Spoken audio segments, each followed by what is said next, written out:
안녕하세요, 여러분. 오늘은 60대 이상 어르신들이 밤마다 겪는 그 고민에 대해 이야기해 보려고 합니다. 바로 밤에 자꾸 화장실에 가게 되는 문제입니다. 혹시 여러분도 밤에 잠들었다가 소변이 마려워서 깨어나신 적이 있으신가요? 한 번도 아니고 두 번, 세 번씩 말입니다.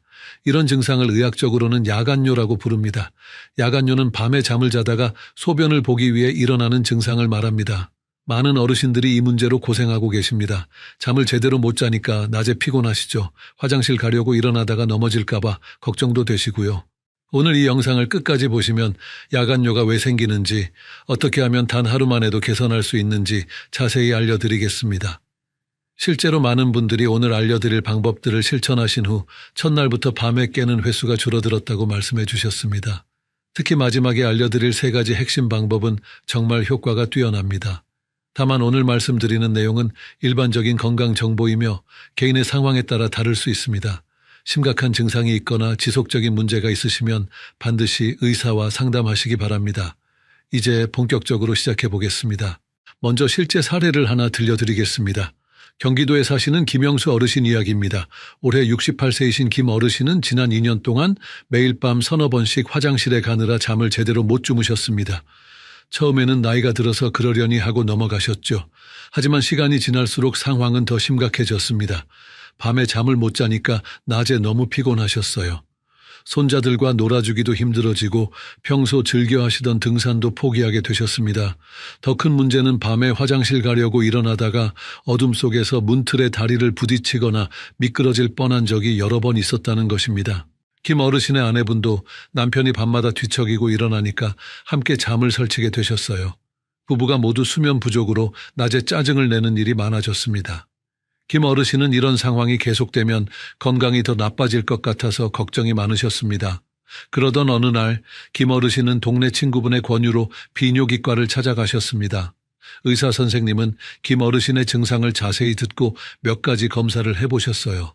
다행히 심각한 질병은 없었습니다. 전립선이 약간 커진 것과 나이에 따른 자연스러운 변화였죠. 의사 선생님은 김 어르신께 약물 치료와 함께 생활습관 개선 방법을 알려주셨습니다. 특히 저녁 시간 수분 섭취 조절과 방광 훈련, 그리고 간단한 운동법을 추천해 주셨어요. 김 어르신은 반신반의하면서도 의사 선생님의 말씀을 따라 해보기로 하셨습니다. 놀랍게도 첫날부터 변화가 있었습니다. 보통 밤에 서너 번 깨던 김 어르신이 그날 밤에는 2번만 깨셨어요. 일주일 후에는 1번만 깨시게 되었고 한 달 후에는 밤새 1번도 안 깨고 주무시는 날이 많아졌습니다. 김 어르신은 오랜만에 깊은 잠을 잘 수 있게 되어서 너무 기뻐하셨어요. 낮에도 활기가 돌아오셨습니다. 다시 등산을 시작하셨고 손자들과 공원에서 뛰어놀 수 있는 체력도 생기셨어요. 부인분도 함께 숙면을 취할 수 있게 되어서 부부 관계도 훨씬 좋아지셨습니다. 김 어르신은 지금도 의사 선생님이 알려주신 방법들을 꾸준히 실천하고 계시며 야간뇨 문제는 거의 해결된 상태입니다. 하지만 모든 분이 김 어르신처럼 적절한 치료를 받는 것은 아닙니다. 반대 사례도 들려드리겠습니다. 서울에 사시는 박순자 할머니 이야기입니다. 올해 72세이신 박 할머니는 3년 전부터 야간뇨 증상이 시작되셨습니다. 처음에는 김 어르신처럼 나이 때문이라고 생각하고 그냥 참고 지내셨어요. 박 할머니는 밤에 화장실 가는 것이 부끄럽다고 생각하셨습니다. 자식들에게도 말씀하지 않으셨고 병원에 가는 것도 꺼려 하셨어요. 그냥 물을 적게 마시면 되겠지 하는 생각으로 하루 종일 수분 섭취를 극도로 제한하셨습니다. 하지만 이런 방법은 오히려 역효과를 불러왔습니다. 수분 섭취를 너무 줄이니까 변비가 생겼고 소변이 진해져서 방광 자극이 더 심해졌어요. 또한 탈수 증상으로 어지럼증과 두통이 자주 생기기 시작했습니다. 그럼에도 박 할머니는 계속 혼자서 해결하려고 노력하셨습니다. 시간이 지나면서 박 할머니의 상황은 더욱 악화되었습니다. 밤에 5번, 6번씩 화장실에 가게 되었고 낮에도 소변이 자주 마려웠어요. 수면 부족으로 인한 피로가 누적되면서 면역력이 떨어져 감기에 자주 걸리게 되었습니다. 더 심각한 문제가 발생한 것은 지난 겨울이었습니다. 박 할머니는 밤에 화장실에 가려고 일어나다가 어둠 속에서 방향 감각을 잃고 넘어지셨어요. 다행히 큰 부상은 없었지만 허리를 삐끗하여 몇 주 동안 거동이 불편하셨습니다. 이때서야 가족들이 할머니의 상황을 알게 되었고 급히 병원으로 모시고 갔습니다. 병원에서 검사를 받아보니 박 할머니는 방광염과 경미한 신장 기능 저하가 있었습니다. 만약 조금 더 일찍 병원에 오셨다면 간단한 치료로 해결될 수 있었던 문제였지만 너무 오랫동안 방치하여 치료 기간이 길어지게 되었어요. 박 할머니는 지금 약물 치료를 받고 계시지만 완전히 회복되기까지는 상당한 시간이 걸릴 것으로 예상됩니다. 박 할머니 사례에서 볼 수 있듯이 야간요 문제를 방치하면 더 큰 건강 문제로 이어질 수 있습니다. 단순히 나이 때문이라고 넘어가지 마시고 적절한 대처가 필요합니다. 여러분께서 이 영상이 도움이 되고 있다면 좋아요 버튼을 눌러주시고 구독과 알림 설정도 해주시면 더 많은 건강 정보를 받아보실 수 있습니다. 이제 야간요가 왜 생기는지 자세히 알아보겠습니다. 야간요가 생기는 이유는 여러 가지가 있습니다. 먼저 나이가 들면서 생기는 자연스러운 변화부터 말씀드리겠습니다. 우리 몸에서 소변을 만들고 저장하는 시스템은 나이가 들면서 조금씩 변화합니다. 젊을 때는 밤에 잠들면 우리 몸에서 항긴요 호르몬이라는 것이 많이 나옵니다. 이 호르몬은 신장에서 소변을 적게 만들도록 도와줍니다. 그래서 젊은 사람들은 밤에 오랫동안 잠을 자도 화장실에 가지 않아도 되는 것이죠. 하지만 나이가 들면 이 호르몬의 분비가 줄어듭니다. 그러면 밤에도 나처럼 소변이 계속 만들어지게 되어요. 또한 방광의 용량도 나이가 들면서 줄어듭니다. 젊을 때는 방광에 400에서 500cc 정도의 소변을 저장할 수 있었지만 나이가 들면 200에서 300cc 정도만 저장할 수 있게 됩니다. 방광 근육도 약해져서 소변을 완전히 비우기 어려워지고 잔뇨감을 느끼게 되는 경우가 많습니다. 남성의 경우에는 전립선 문제도 큰 원인 중 하나입니다. 전립선은 50대부터 서서히 커지기 시작합니다. 이를 전립선 비대증이라고 부르는데 우리나라 60대 남성의 약 50%에서 나타납니다. 커진 전립선이 요도를 압박하면 소변이 시원하게 나오지 않고 방광에 소변이 남게 됩니다. 그러면 자주 소변이 마렵게 되죠. 여성의 경우에는 폐경 이후 여성 호르몬 부족이 주요 원인입니다. 여성 호르몬인 에스트로겐이 줄어들면 방광과 요도 주변 조직이 약해집니다. 또한 출산 경험이 있는 여성들은 골반 근육이 약해져서 방광 조절 능력이 떨어질 수 있어요.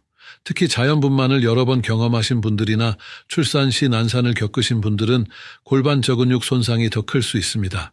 이런 경우 요실금과 함께 야간요도 나타날 수 있어요. 폐경 후에는 질과 요도가 건조해지면서 세균 감염에도 취약해집니다.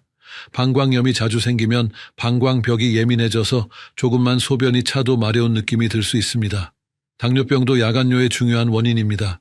당뇨병이 있으면 혈당이 높아져서 신장에서 포도당을 걸러내기 위해 많은 양의 소변을 만들게 됩니다. 특히 밤에 혈당 조절이 잘 안 되면 야간요가 더 심해질 수 있어요.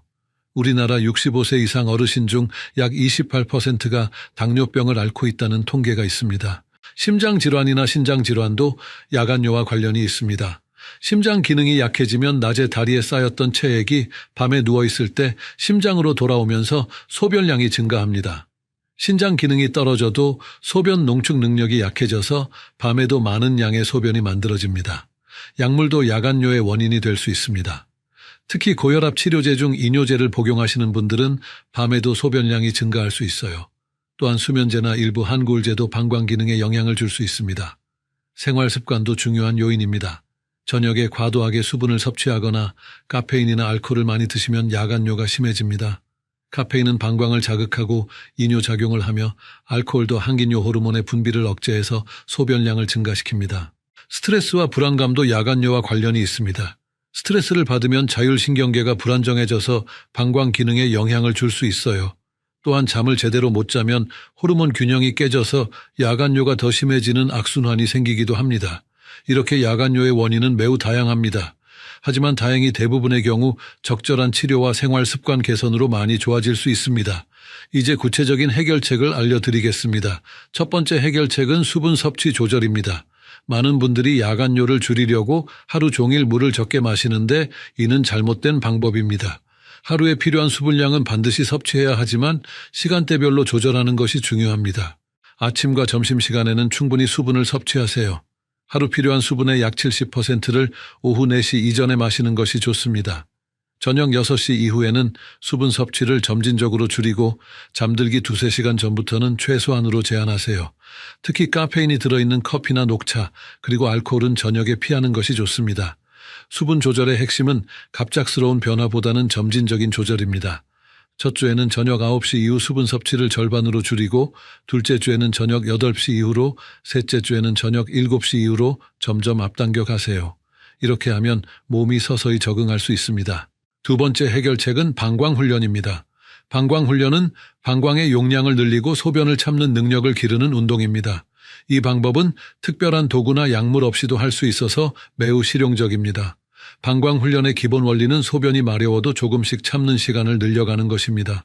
처음에는 소변이 마려우면 5분 정도 참아보세요. 이때 심호흡을 하거나 다른 일에 집중하면 도움이 됩니다. 5분을 성공적으로 참을 수 있게 되면 10분, 15분으로 점점 늘려가세요. 목표는 낮에는 서너 시간 간격으로 화장실에 가는 것입니다. 보통 건강한 성인은 하루에 5에서 8번 정도 소변을 봅니다. 만약 이보다 더 자주 간다면 방광훈련이 필요할 수 있어요. 방광훈련을 할 때는 소변 일기를 쓰는 것이 도움됩니다. 언제 소변을 봤는지, 얼마나 참았는지, 밤에 몇 번 깼는지 기록해 보세요. 이렇게 하면 자신의 패턴을 파악할 수 있고 개선되는 과정도 확인할 수 있습니다. 소변 일기에는 마신 물의 양과 종류도 함께 적어보세요. 커피나 차, 술을 마신 시간과 양을 기록하면 어떤 음료가 야간뇨에 더 영향을 주는지 알 수 있습니다. 방광훈련 중에 소변을 참기 어려울 때는 몇 가지 방법을 사용해 보세요. 심호흡을 깊게 하거나 발가락을 구부렸다 펴기를 반복하거나 다른 일에 집중하는 것이 도움됩니다. 또한 골반 근육을 빠르게 수축시키는 것도 효과적입니다. 이를 억제 수축이라고 하는데 소변이 마려울 때 골반 근육을 몇 번 빠르게 조였다 풀었다 하면 마려운 느낌이 줄어들 수 있어요. 세 번째 해결책은 골반 근육 운동, 즉 케겔 운동입니다. 골반 근육은 방광과 요도를 지지하는 중요한 근육입니다. 이 근육이 약해지면 소변 조절이 어려워지죠. 케겔 운동은 이 근육을 강화해서 방광 조절 능력을 향상시킵니다. 케겔 운동을 하는 방법은 간단합니다. 먼저 골반 근육의 위치를 찾아야 합니다. 소변을 보다가 중간에 멈춰 보세요. 이때 사용되는 근육이 바로 골반 근육입니다. 또는 항문을 조이는 것처럼 하면서 동시에 질이나 요도 주변을 조이는 느낌을 찾으면 됩니다. 운동할 때는 이 근육을 5초 동안 조였다가 5초 동안 풀어주세요. 이를 10번씩 하루에 3번 반복합니다. 처음에는 근육을 찾기 어려울 수 있지만 꾸준히 하다 보면 점점 쉬워집니다. 중요한 것은 복근이나 엉덩이 근육에 힘을 주지 말고 골반 근육만 사용하는 것입니다. 케겔 운동의 장점은 언제 어디서나 할 수 있다는 것입니다. 텔레비전을 보면서, 버스를 기다리면서, 심지어 누워서도 할 수 있어요. 효과를 보려면 최소 6주에서 8주 정도는 꾸준히 해야 합니다. 케겔 운동을 더 효과적으로 하는 방법도 있습니다. 바이오 피드백 기기를 사용하면 골반 근육을 정확히 사용하고 있는지 확인할 수 있어요. 하지만 이런 기기가 없어도 충분히 효과를 볼 수 있습니다. 운동할 때 숨을 참지 마시고 자연스럽게 호흡하세요. 또한 너무 세게 힘을 주지 마시고 적당한 강도로 꾸준히 하는 것이 중요합니다. 케겔 운동과 함께 다른 골반 저근육 운동도 병행하면 더 좋습니다. 브릿지 자세나 스쿼트 같은 운동들이 골반 주변 근육을 전체적으로 강화하는 데 도움이 됩니다. 다만 무릎이나 허리에 문제가 있으신 분들은 무리하지 마시고 자신의 상태에 맞는 강도로 하세요. 이제 좀 더 세부적인 방법들을 알려드리겠습니다. 먼저 화장실 환경을 개선하는 것입니다. 밤에 화장실에 갈 때 안전하고 편리하게 갈 수 있도록 환경을 만들어주세요. 침실에서 화장실까지의 통로에 작은 야간등을 설치하세요. 너무 밝으면 잠이 깰 수 있으니 은은한 정도면 충분합니다. 바닥에 걸려 넘어질 만한 물건들은 치워두고 미끄럼 방지 매트도 깔아두세요. 침실 옆에 간이 변기를 두는 것도 좋은 방법입니다. 특히 거동이 불편하신 분들이나 화장실이 멀리 있는 경우에 유용합니다. 요즘은 냄새가 나지 않는 휴대용 변기들이 많이 나와 있어서 위생적으로 사용할 수 있습니다. 잠자리 자세도 중요합니다. 다리를 약간 높게 해서 주무시면 낮에 다리에 쌓인 체액이 밤에 심장으로 돌아가는 것을 줄일 수 있습니다. 베개를 다리 밑에 받치거나 침대 끝을 조금 높이는 방법이 있어요. 또한 잠들기 전에 반드시 화장실에 다녀오세요. 설령 소변이 별로 마렵지 않더라도 방광을 완전히 비우고 주무시는 것이 좋습니다. 이때 소변을 다 본 후에 일어났다가 다시 앉아서 한 번 더 보려고 노력해 보세요. 가끔 자녀 소변이 더 나올 수 있습니다. 복부 마사지도 도움이 됩니다. 저녁에 잠들기 전에 배꼽 주변을 시계 방향으로 부드럽게 마사지해 주세요. 이는 장의 움직임을 도와주고 방광 주변의 혈액순환을 개선합니다. 마사지는 너무 세게 하지 마시고 편안한 정도의 압력으로 5분 정도 해주시면 됩니다. 복부 마사지를 할 때는 따뜻한 손으로 하시는 것이 좋습니다. 손이 차가우시면 먼저 비비거나 따뜻한 물에 담가서 온도를 높여주세요. 마사지 오일이나 로션을 사용하시면 피부 마찰을 줄일 수 있어서 더 편안하게 할 수 있습니다. 마사지 후에는 손을 깨끗이 씻고 편안한 자세로 몇 분간 휴식을 취하세요. 발 마사지도 야간뇨 완화에 도움이 될 수 있습니다. 발바닥에는 방광과 연결된 반사구가 있다고 알려져 있어요. 발바닥 중앙 부분을 부드럽게 눌러주거나 테니스공을 발바닥에 굴리는 방법도 좋습니다. 특히 저녁에 따뜻한 물에 발을 담그고 마사지를 하시면 혈액순환 개선과 함께 릴렉스 효과도 얻을 수 있어요. 운동도 야간뇨 개선에 도움이 됩니다. 하지만 격렬한 운동은 피하고 가벼운 산책이나 스트레칭 정도가 좋습니다. 특히 오후에 30분 정도 걷기 운동을 하면 전체적인 혈액순환이 좋아져서 야간뇨 완화에 도움이 됩니다. 수영도 좋은 운동입니다. 물속에서는 수압 때문에 다리에 쌓인 체액이 자연스럽게 순환됩니다. 또한 수영은 전신 운동이면서도 관절에 무리를 주지 않아서 어르신들에게 적합합니다. 식단 조절도 중요합니다. 저녁 식사는 가능한 한 일찍 늦어도 7시 이전에 마치는 것이 좋습니다. 또한 짠 음식은 피하세요. 나트륨을 많이 섭취하면 체내 수분 보유량이 증가해서 밤에 소변량이 늘어날 수 있습니다. 매운 음식이나 산성 음식도 방광을 자극할 수 있으니 저녁에는 피하는 것이 좋습니다. 토마토, 오렌지, 자몽 같은 신맛이 강한 과일이나 초콜릿, 인공 감미료도 방광을 자극할 수 있어요. 대신 방광에 좋은 음식들을 드세요. 크랜베리는 방광 건강에 도움이 되고 호박씨는 전립선 건강에 좋습니다. 바나나나 감자 같은 칼륨이 풍부한 음식도 도움이 됩니다. 칼륨은 나트륨의 배출을 도와서 체내 수분 균형을 맞춰줍니다. 현미나 귀리 같은 통곡물도 방광 건강에 좋다고 알려져 있어요. 이런 음식들은 섬유질이 풍부해서 변비 예방에도 도움이 됩니다. 녹차는 카페인이 있어서 저녁에는 피하는 것이 좋지만 카페인이 없는 허브차는 괜찮습니다. 캐모마일 차나 라벤더 차는 진정 효과가 있어서 숙면에도 도움이 되고 방광 자극도 적습니다. 다만 허브차도 너무 많이 마시면 야간뇨의 원인이 될 수 있으니 적당량만 드세요. 변비도 야간뇨와 관련이 있으니 주의하세요.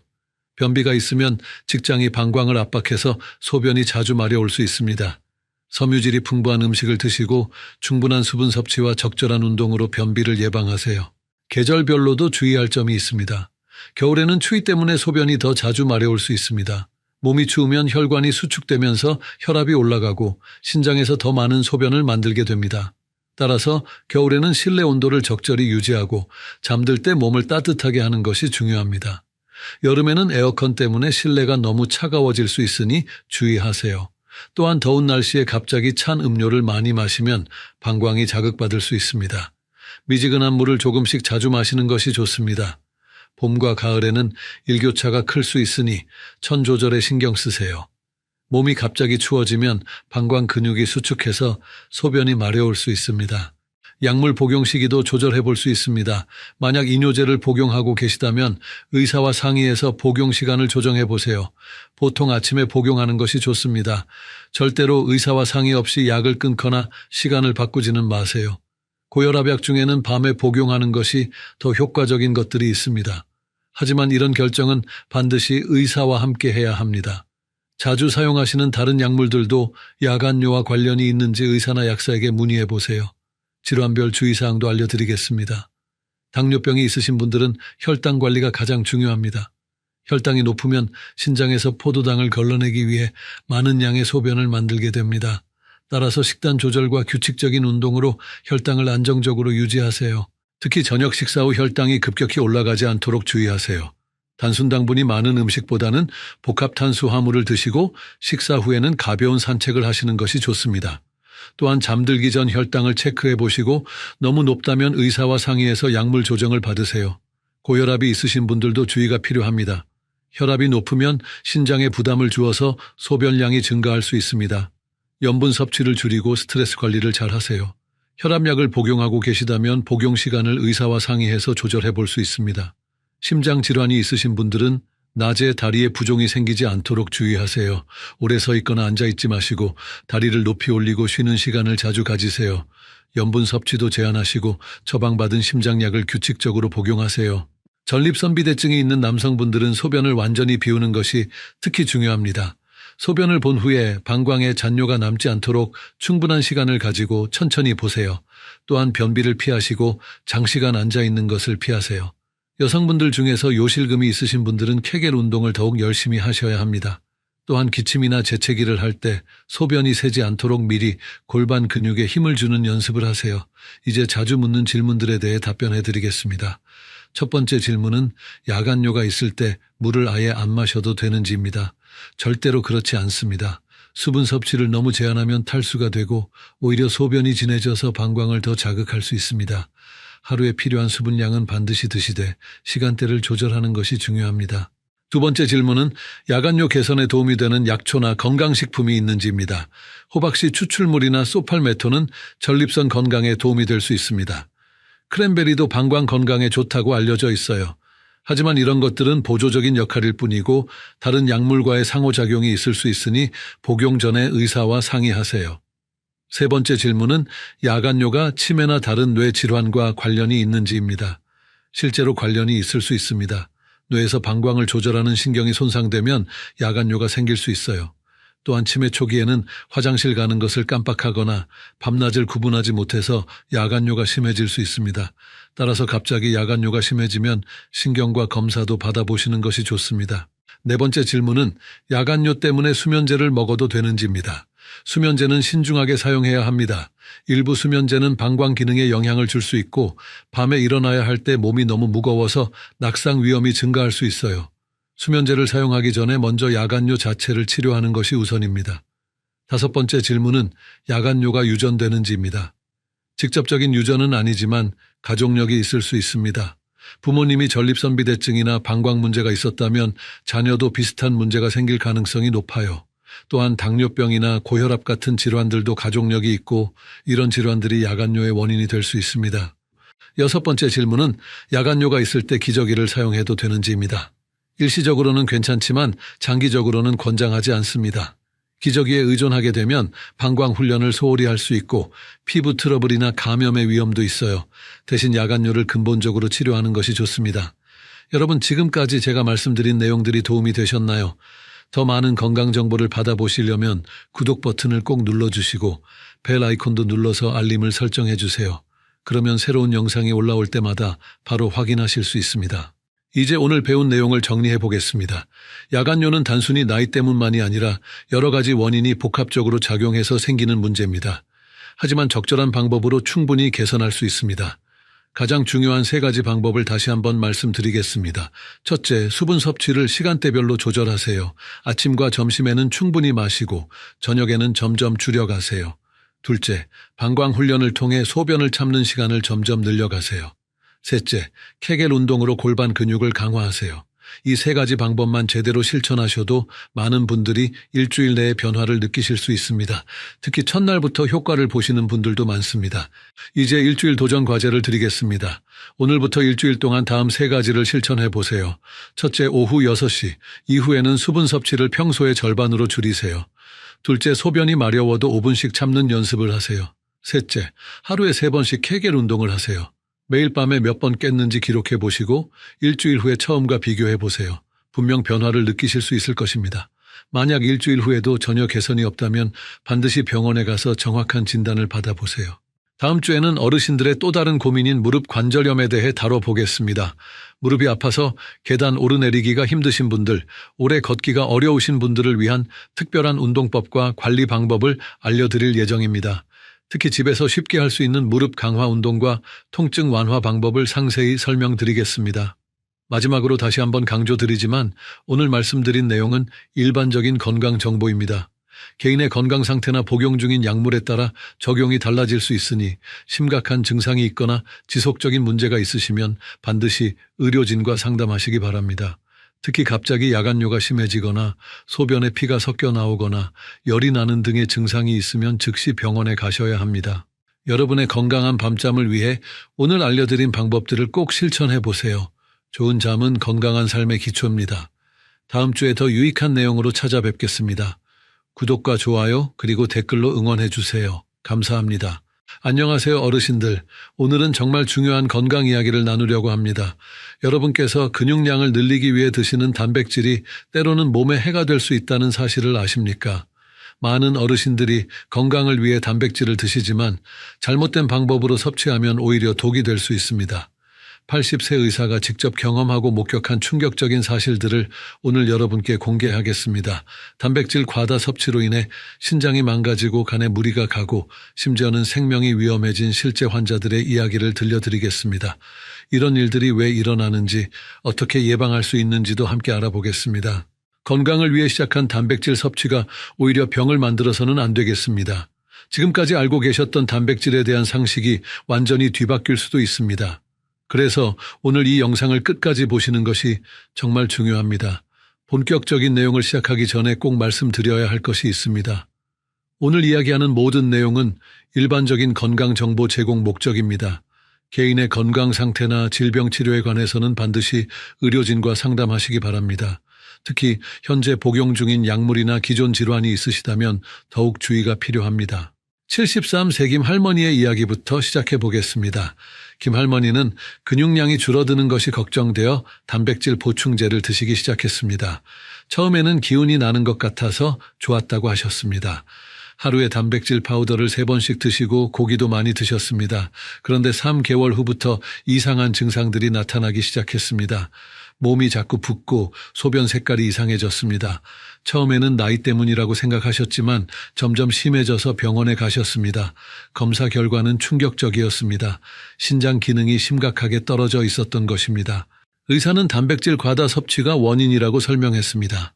김 할머니는 하루에 필요한 단백질의 거의 3배를 드시고 계셨습니다. 신장은 이 많은 단백질을 처리하느라 과부하가 걸렸고 결국 기능이 떨어진 것입니다. 다행히 빨리 발견해서 치료를 받으실 수 있었지만 조금만 늦었다면 투석을 받아야 할 뻔했습니다. 김 할머니는 지금도 정기적으로 병원에 다니시며 신장 기능을 체크하고 계십니다. 단백질 섭취량도 의사와 상담해서 적정량으로 조절하고 계십니다. 건강해지려고 시작한 일이 오히려 큰 병을 만들 뻔했던 것입니다. 김 할머니는 지금도 그때를 생각하면 아찔하다고 하십니다. 이런 일이 김 할머니만의 이야기가 아닙니다. 최근 몇 년 사이에 비슷한 환자들이 늘어나고 있습니다. 건강에 대한 관심이 높아지면서 단백질 보충제를 드시는 어르신들이 많아졌기 때문입니다. 하지만 올바른 정보 없이 무작정 많이 드시다가 문제가 생기는 경우가 너무 많습니다. 특히 우리나라 어르신들은 예전부터 단백질이 부족했던 시절을 겪으셨기 때문에 단백질은 많이 먹을수록 좋다고 생각하시는 분들이 많습니다. 하지만 이는 잘못된 생각입니다. 단백질도 적정량이 있고 그 이상 드시면 오히려 해가 됩니다. 여러분께서 이 영상을 보시고 계시다는 것은 건강에 관심이 많으시다는 뜻입니다. 그렇다면 오늘 내용이 정말 도움이 될 것입니다. 지금 구독 버튼을 눌러주시고 좋아요도 눌러주시면 더 많은 어르신들께 이 중요한 정보를 전달할 수 있습니다. 또 다른 사례를 말씀드리겠습니다. 68세 박 할아버지의 이야기입니다. 박 할아버지는 운동을 좋아하시는 분이셨습니다. 매일 아침 산책을 하시고 헬스장에도 다니셨습니다. 근육량을 늘리기 위해 운동 후에는 꼭 단백질 음료를 드셨습니다. 그런데 어느 날부터 식욕이 떨어지고 속이 메스꺼우셨습니다. 처음에는 체했나 싶어서 소화제를 드셨지만 나아지지 않았습니다. 며칠 후에는 구토까지 하시게 되어 응급실에 가셨습니다. 검사 결과 혈액 속 요소질소 수치가 정상의 3배나 높았습니다. 요소질소는 단백질이 분해될 때 나오는 노폐물입니다. 이 수치가 높다는 것은 신장이 노폐물을 제대로 걸러내지 못한다는 뜻입니다. 박 할아버지의 경우도 단백질 과다 섭취가 원인이었습니다. 운동을 하신다고 해서 무제한으로 단백질을 드실 수 있는 것은 아니었던 것입니다. 의사는 박 할아버지께 단백질 섭취량을 줄이고 충분한 수분을 섭취하라고 했습니다. 또한 정기적인 검사를 통해 신장 기능을 확인하라고 했습니다. 다행히 빠른 조치로 회복하셨지만 지금도 단백질 섭취에는 매우 조심하고 계십니다. 박 할아버지는 운동을 하시는 분이었는데도 이런 문제가 생겼습니다. 운동을 하면 단백질이 더 많이 필요하다고 생각하시는 분들이 많은데 이는 부분적으로만 맞는 이야기입니다. 확실히 운동을 하시면 단백질 필요량이 조금 늘어나지만 그렇다고 해서 무제한은 아닙니다. 특히 나이가 들수록 신장과 간의 기능이 떨어지기 때문에 더욱 주의해야 합니다. 젊을 때는 괜찮았던 양의 단백질도 나이가 들면 부담이 될 수 있습니다. 이런 사실을 모르시고 젊은 사람들과 똑같이 단백질을 드시다가 문제가 생기는 경우가 많습니다. 두 번째 사례는 더욱 심각합니다. 70세정 할머니의 이야기입니다. 정할머니는 건강한 노후를 위해 여러 가지 건강식품을 드시고 계셨습니다. 그중에서도 단백질 보충제에 특히 신경을 쓰셨습니다. 아침에 단백질 파우더, 점심에 아미노산 보충제, 저녁에 또 다른 단백질 제품을 드셨습니다. 처음 몇 개월은 괜찮으셨습니다. 오히려 기운이 나고 근육도 생기는 것 같다고 좋아하셨습니다. 하지만 6개월 후부터 이상한 증상들이 나타나기 시작했습니다. 밤에 잠을 잘 못 주무시고 낮에도 피곤하셨습니다. 식욕도 떨어지고 체중도 줄어들었습니다. 가족들이 병원에 모시고 갔더니 간 수치가 비정상적으로 높았습니다. 간염 검사를 해봤지만 바이러스는 없었습니다. 의사는 여러 검사를 한 후에 단백질 과다 섭취로 인한 간 손상이라고 진단했습니다. 정할머니가 드시던 단백질의 양은 하루 필요량의 거의 4배에 달했습니다. 간은 단백질을 처리하는 중요한 장기입니다. 너무 많은 단백질이 들어오면 간이 과부하가 걸려서 손상을 받을 수 있습니다. 특히 나이가 들수록 간의 해독 능력이 떨어지기 때문에 더욱 위험합니다. 정할머니의 경우 다행히 빨리 발견해서 치료를 받으실 수 있었습니다. 하지만 치료 과정이 쉽지 않았습니다. 모든 단백질 보충제를 중단하고 식단도 조절해야 했습니다. 간 수치가 정상으로 돌아오는 데까지 거의 1년이 걸렸습니다. 그동안 정기적인 검사와 약물 치료를 받으셔야 했습니다. 건강해지려고 시작한 일이 오히려 큰 고생을 안겨준 것입니다. 정할머니는 지금도 단백질 섭취에 대해 트라우마가 있으시다고 합니다. 의사와 영양사의 도움을 받아서 적정량의 단백질만 드시고 계시지만 그때의 기억이 아직도 생생하다고 하십니다. 가족들도 건강식품을 드실 때는 반드시 전문가와 상담하라고 당부하고 계십니다. 이런 사례들을 보면 단백질이 얼마나 위험할 수 있는지 알 수 있습니다. 하지만 더 안타까운 것은 이런 정보를 모르는 어르신들이 아직도 많다는 것입니다. 단백질은 몸에 좋은 것이니까 많이 먹을수록 좋다고 생각하시는 분들이 너무 많습니다. 하지만 실제로는 그렇지 않습니다. 단백질도 적정량이 있고 그 이상 드시면 여러 가지 부작용이 생길 수 있습니다. 특히 신장과 간에 무리가 가고 심한 경우에는 생명까지 위험할 수 있습니다. 이런 사실을 더 많은 분들이 알아야 합니다. 그렇다면 이런 비극적인 사례들이 왜 생기는 것일까요? 단백질이 우리 몸에서 어떻게 처리되는지, 왜 과다 섭취가 위험한지 자세히 알아보겠습니다. 우선 단백질이 우리 몸에 들어오면 어떤 일이 일어나는지부터 설명드리겠습니다. 단풀질을 드시면 위와 소장에서 소화가 됩니다. 큰 단백질 분자가 작은 아미노산으로 분해되는 것입니다. 이 아미노산들이 혈액을 통해 온몸으로 운반됩니다. 근육이나 다른 조직에서 필요한 만큼 사용되고 남은 것은 간에서 처리됩니다. 문제는 여기서 시작됩니다. 필요 이상으로 많은 단백질을 드시면 아미노산도 많이 생깁니다. 몸에서 사용하고 남은 아미노산은 간에서 분해되어야 합니다. 이 과정에서 암모니아라는 독성 물질이 생깁니다. 간은 이 암모니아를 요소로 바꿔서 무독화시킵니다. 그런데 너무 많은 단백질이 들어오면 간이 처리해야 할 암모니아의 양도 많아집니다. 간이 과부하가 걸리면서 제대로 처리하지 못하게 됩니다. 그러면 혈액 속의 암모니아 농도가 높아지고 이는 뇌를 비롯한 여러 장기에 독성을 나타냅니다. 또한 요소로 바뀐 노폐물들은 신장을 통해 배출되어야 합니다. 신장은 혈액을 걸러서 노폐물을 소변으로 내보내는 역할을 합니다. 하지만 너무 많은 노폐물이 생기면 신장도 과부하가 걸립니다. 신장의 역과 기능이 떨어지면서 노폐물이 몸에 쌓이게 됩니다. 이런 상황이 계속되면 신장 기능이 서서히 망가집니다. 처음에는 증상이 없지만 어느 정도 진행되면 몸이 붓고 소변량이 줄어들고 피로감을 느끼게 됩니다. 더 심해지면 호흡 곤란이나 의식장애까지 올 수 있습니다. 특히 나이가 들수록 간과 신장의 기능이 자연스럽게 떨어집니다. 70세가 되면 신장 기능이 30세 때의 70% 정도로 줄어든다고 합니다. 간 기능도 마찬가지로 떨어집니다. 그래서 젊을 때와 똑같은 양의 단백질을 드셔도 처리하기 어려워지는 것입니다. 또 다른 문제는 탈수입니다. 단백질을 많이 드시면 몸에서 더 많은 물이 필요해집니다. 단백질 대사 과정에서 생기는 노폐물들을 희석시키고 배출하기 위해서입니다. 하지만 많은 어르신들이 이 사실을 모르시고 물을 충분히 드시지 않습니다. 물이 부족하면 혈액이 진해지고 신장의 부담이 더 커집니다. 노폐물 농도가 높아져서 신장 조직에 손상을 줄 수도 있습니다. 또한 탈수로 인해 혈압이 떨어지고 어지럼증이나 실신까지 올 수 있습니다. 단백질 과다 섭취의 또 다른 위험은 칼슘 손실입니다. 단백질을 많이 드시면 소변으로 칼슘이 많이 빠져나갑니다. 이는 뼈를 약하게 만들어서 골다공증의 위험을 높입니다. 근육량을 늘리려고 단백질을 드시는데 오히려 뼈가 약해지는 역설적인 상황이 생기는 것입니다. 또한 단백질 식품 중에는 포화지방이 많은 것들이 있습니다. 고기류나 일부 유제품이 그렇습니다. 이런 음식들을 많이 드시면 콜레스테롤 수치가 올라가고 심혈관 질환의 위험이 높아집니다. 건강해지려고 드시는 단백질이 오히려 혈관 건강을 해치는 것입니다. 소화 기능이 약해진 어르신들에게는 소화 불량도 문제가 됩니다. 너무 많은 단백질을 한 번에 드시면 소화가 잘 안 되고 복부 팽만감이나 설사를 일으킬 수 있습니다. 장내 세균의 균형도 깨뜨려서 변비나 복통을 유발할 수도 있습니다. 이처럼 단백질 과다 섭취는 여러 가지 심각한 문제를 일으킬 수 있습니다. 하지만 많은 분들이 이런 위험성을 모르시고 계십니다. 단백질은 몸에 좋은 영양소이지만 적정량을 지켜서 드셔야 한다는 것을 꼭 기억하시기 바랍니다. 그렇다면 어떻게 해야 안전하게 단백질을 섭취할 수 있을까요? 첫 번째 해결책은 정확한 필요량을 아는 것입니다. 일반적으로 성인의 경우 체중 1kg당 0.8g의 단백질이 필요합니다. 60kg인 분이라면 하루에 48g 정도면 충분합니다. 하지만 나이가 들수록 근육량이 줄어들기 때문에 조금 더 드셔야 합니다. 60세 이상 어르신들은 체중 1kg당 1g에서 1.2g 정도가 적당합니다. 60kg인 분이라면 하루에 60g에서 66g 정도입니다.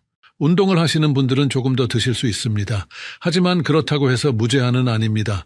아무리 많아도 체중 1kg당 1.5g을 넘지 않는 것이 좋습니다. 이는 젊은 운동선수들의 기준이므로 어르신들은 이보다 적게 드시는 것이 안전합니다. 정확한 필요량을 계산해 보겠습니다. 예를 들어 65kg의 70세 할아버지가 가벼운 운동을 하신다면 하루 단백질 필요량은 65 곱하기 1.2 해서 71.5g입니다. 이 정도면 충분하고 이보다 많이 드실 필요는 없습니다. 두 번째 해결책은 분할 섭취입니다. 한 번에 많은 양을 드시지 마시고 하루 종일 나누어서 드시는 것이 좋습니다. 한 번에 20g에서 30g 정도씩 드시면 됩니다. 이렇게 하면 소화도 잘 되고 흡수도 더 효율적입니다. 아침에 계란 2개와 우유 한 잔으로 약 20g, 점심에 생선 한 토막으로 약 25g, 저녁에 두부 반 모와 콩나물로 약 20g 정도면 하루 필요량을 충족할 수 있습니다. 이렇게 자연스러운 식품으로 드시는 것이 보충제보다 훨씬 안전합니다. 보충제를 꼭 드셔야 한다면 식사로 부족한 부분만 보충하시기 바랍니다. 전체 필요량을 계산해서 식사로 드시는 양을 빼고 나머지만 보충제로 드시면 됩니다. 절대로 식사와 별개로 보충제를 추가로 드시면 안 됩니다. 세 번째 해결책은 충분한 수분 섭취입니다. 단백질을 드실 때는 물을 많이 드셔야 합니다. 일반적으로 하루에 8잔 정도의 물을 드시는 것이 좋지만 단백질을 많이 드실 때는 더 많이 드셔야 합니다. 단백질 1g당 물 30ml 정도가 필요합니다. 만약 하루에 70g의 단백질을 드신다면 추가로 2100ml, 즉 약 2리터의 물을 더 드셔야 합니다. 이는 기본적으로 드시는 물에 추가로 필요한 양입니다. 총 하루 물 섭취량은 3리터에서 3.5리터 정도가 되어야 합니다. 물을 충분히 드시면 신장이 노폐물을 걸러내는 데 도움이 됩니다. 또한 혈액순환도 좋아져서 영양소 운반과 노폐물 제거가 원활해집니다. 탈수를 예방해서 전반적인 몸 상태도 좋아집니다. 네 번째 해결책은 정기적인 검사입니다. 단백질을 꾸준히 드시는 분들은 정기적으로 신장과 간 기능을 검사하셔야 합니다. 적어도 3개월에 한 번씩은 혈액 검사를 받아서 요소질소, 크레아티닌, 간 효소 수치 등을 확인하시기 바랍니다. 특히 기존에 신장이나 간 질환이 있으신 분들은 더욱 주의하셔야 합니다. 이런 분들은 단백질 섭취량을 더 줄여야 할 수도 있습니다. 반드시 의사와 상담해서 개인에게 맞는 적정량을 정하시기 바랍니다. 소변 검사도 중요합니다. 소변에 단백질이 나오거나 혈액이 섞여 나온다면 신장에 문제가 있을 수 있습니다. 소변 색깔이 진해지거나 거품이 많이 난다면 즉시 병원에 가보시기 바랍니다. 다섯 번째 해결책은 자연식품 우선 섭취입니다. 가공된 단백질 보충제보다는 자연식품으로 단백질을 드시는 것이 좋습니다. 계란, 생선, 두부, 콩류, 견과류 등에는 단백질뿐만 아니라 다른 영양소도 풍부하게 들어있습니다. 특히 식물성 단백질을 늘리시는 것이 좋습니다. 콩, 두부, 콩나물, 완두콩 등은 단백질도 풍부하고 몸에 부담도 적습니다. 동물성 단백질만 드시지 마시고 식물성과 적절히 섞어서 드시면 더 건강합니다. 생선은 특히 좋은 단백질 공급원입니다. 오메가3 지방산도 풍부해서 혈관 건강에도 도움이 됩니다. 일주일에 3번 정도는 생선으로 단백질을 드시는 것을 권합니다. 고등어, 삼치, 연어 등이 좋습니다. 여섯 번째 해결책은 점진적 증량입니다. 갑자기 단백질 섭취량을 늘리지 마시고 천천히 늘려가시기 바랍니다. 일주일에 하루 필요량의 10%씩 늘려가면서 몸의 반응을 살펴보시기 바랍니다. 이상 증상이 나타나면 즉시 양을 줄이거나 중단하셔야 합니다.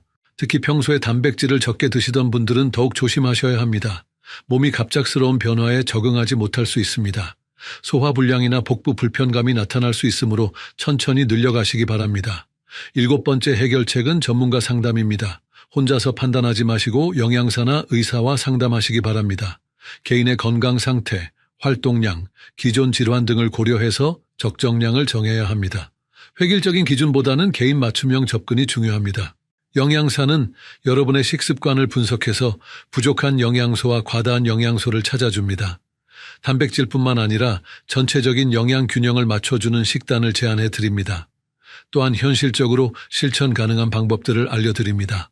의사는 혈액 검사를 통해 현재 몸 상태를 정확히 파악해 줍니다. 신장 기능, 간 기능, 전반적인 건강 상태를 확인해서 안전한 단백질 섭취량을 정해줍니다. 기존에 복용하시는 약물과의 상호작용도 고려해 줍니다. 8번째 해결책은 증상 관찰입니다. 단백질을 드시면서 몸의 변화를 주의 깊게 관찰하시기 바랍니다. 부종, 소변 변화, 소화불량, 피로감 등의 증상이 나타나면 즉시 섭취량을 조절하셔야 합니다. 특히 다음과 같은 증상들을 주의하셔야 합니다. 몸이 붓기 시작하거나 소변량이 줄어들거나 소변 색깔이 진해지거나 거품이 많이 나는 경우입니다.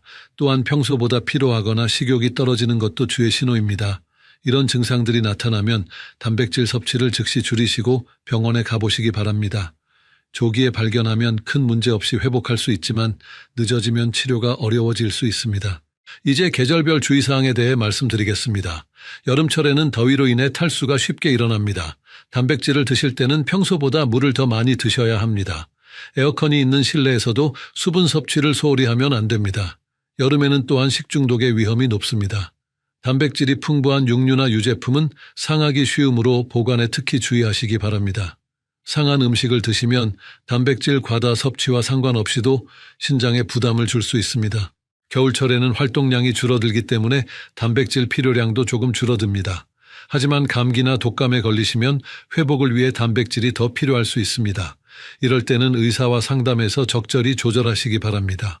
봄과 가을에는 비교적 안정적이지만 환절기 감기를 조심하셔야 합니다.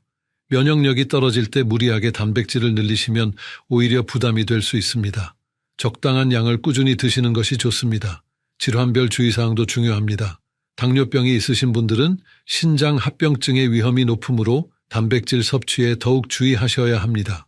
혈당 관리와 함께 단백질 섭취량도 의사와 상의해서 정하시기 바랍니다. 당뇨병성 신증이 있으신 분들은 단백질을 제한해야 할 수도 있습니다. 일반적인 권장량보다 적게 드셔야 하므로 반드시 전문의와 상담하시기 바랍니다. 혈액 검사를 정기적으로 받아서 신장 기능을 모니터링하는 것도 중요합니다. 고혈압이 있으신 분들도 주의하셔야 합니다. 일부 단백질 식품에는 나트륨이 많이 들어있어서 혈압을 올릴 수 있습니다. 가공육이나 치즈 같은 식품보다는 신선한 생선이나 두부를 드시는 것이 좋습니다. 심장병이 있으신 분들은 포화지방이 적은 단백질을 선택하셔야 합니다. 닭가슴살, 생선, 콩류 등이 좋고 붉은 고기는 적게 드시는 것이 좋습니다. 또한 염분 섭취도 함께 조절하셔야 합니다. 골다공증이 있으신 분들은 단백질 섭취와 함께 칼슘 보충도 신경 쓰셔야 합니다. 단백질을 많이 드시면 칼슘 배출이 늘어나므로 칼슘이 풍부한 식품도 함께 드시기 바랍니다. 약물 복용 시기도 중요합니다. 일부 약물은 단백질과 상호작용할 수 있습니다. 예를 들어 와파린 같은 항근고제를 드시는 분들은 단백질 섭취량이 급격히 변하면 약 효과가 달라질 수 있습니다. 신장 관련 약물을 드시는 분들은 더욱 주의하셔야 합니다. 이뇨제를 드시는 분들은 탈수 위험이 높으므로 물을 충분히 드셔야 합니다. 혈압약을 드시는 분들도 단백질 섭취량 변화가 혈압에 영향을 줄 수 있습니다. 소화제나 위장약을 드시는 분들은 단백질 흡수에 영향을 받을 수 있습니다. 위산 분비 억제제를 드시면 단백질 소화가 잘 안 될 수 있으므로 소량씩 자주 드시는 것이 좋습니다.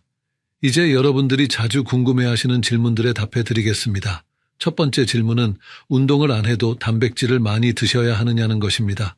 답은 아니오입니다. 운동을 하지 않으시면 기본 필요량만 드시면 됩니다. 많은 분들이 나이가 들수록 근육이 줄어든다고 해서 단백질을 많이 드시려고 합니다. 하지만 운동 없이 단백질만 늘리면 근육이 늘어나지 않습니다. 오히려 몸에 부담만 주고 살이 찔 수 있습니다. 근육량을 늘리려면 적절한 운동과 적정량의 단백질이 함께 필요합니다. 운동을 하지 않으시면서 단백질만 늘리시는 것은 의미가 없고 위험하기만 합니다. 가벼운 운동이라도 하시면서 적정량의 단백질을 드시는 것이 좋습니다. 두 번째 질문은 식물성 단백질과 동물성 단백질 중 어느 것이 더 좋으냐는 것입니다. 각각 장단점이 있지만 어르신들에게는 식물성 단백질을 더 권합니다. 콩, 두부, 견과류 등은 몸에 부담이 적고 소화도 잘 됩니다. 동물성 단백질은 아미노산 구성이 좋지만 포화지방이나 콜레스테롤이 많을 수 있습니다. 또한 신장에 주는 부담도 식물성보다 클 수 있습니다. 그래서 동물성과 식물성을 적절히 섞어서 드시는 것이 가장 좋습니다. 생선은 동물성 단백질 중에서도 특히 좋습니다. 오메가3 지방산이 풍부해서 혈관 건강에 도움이 되고 소화도 비교적 잘 됩니다. 일주일에 두세 번은 생선으로 단백질을 드시는 것을 권합니다. 세 번째 질문은 단백질 보충제가 안전한지에 대한 것입니다. 보충제 자체가 나쁜 것은 아니지만 용량과 사용법이 중요합니다. 식사로 부족한 부분만 보충하는 용도로 사용하시면 됩니다. 문제는 많은 분들이 보충제를 식사와 별개로 추가로 드신다는 것입니다. 이렇게 하면 총 단백질 섭취량이 과다해질 수 있습니다. 보충제를 드시기 전에 하루 전체 단백질 섭취량을 계산해 보시기 바랍니다. 또한 보충제에는 다른 성분들도 들어있을 수 있습니다. 인공감미료, 방부제, 색소 등이 있을 수 있으므로 성분표를 꼼꼼히 확인하시기 바랍니다. 가능하면 자연식품으로 드시는 것이 더 안전합니다. 네 번째 질문은 하루에 몇 번 나누어 드셔야 하느냐는 것입니다. 이상적으로는 새끼 식사와 간식으로 나누어서 드시는 것이 좋습니다. 한 번에 20g에서 30g씩 드시면 됩니다. 한 번에 너무 많이 드시면 소화도 잘 안 되고 흡수도 떨어집니다. 또한 신장에 주는 부담도 커집니다. 소량씩 자주 드시면 몸에서 효율적으로 사용할 수 있고 부작용도 줄일 수 있습니다. 특히 저녁 식사 후에는 많이 드시지 마시기 바랍니다. 밤에는 신장 기능이 떨어지므로 부담을 줄 수 있습니다. 저녁에는 가볍게 드시고 부족한 부분은 다음날 아침이나 점심에 보충하시기 바랍니다. 지금까지 단백질 과다 섭취의 위험성과 안전한 섭취 방법에 대해 자세히 말씀드렸습니다. 이 정보가 도움이 되셨다면 구독 버튼을 꼭 눌러주시고 좋아요도 눌러주시기 바랍니다. 더 많은 어르신들께 이 중요한 정보를 전달할 수 있습니다. 오늘 내용을 정리해 드리겠습니다. 첫째, 단백질도 적정량이 있으며 과다 섭취하면 신장과 간에 부담을 줄 수 있습니다. 둘째, 체중 1kg당 1g에서 1.2g 정도가 어르신들에게 적당한 양입니다.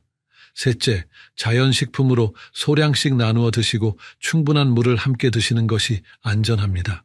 오늘부터 7일 동안 실천해 보실 수 있는 도전을 제안합니다. 첫째, 하루 단백질 섭취량을 정확히 계산해 보세요. 둘째, 물을 하루에 최소 2리터 이상 드시기 바랍니다. 셋째, 단백질을 3끼에 나누어서 드시고 한 번에 30g을 넘지 마세요.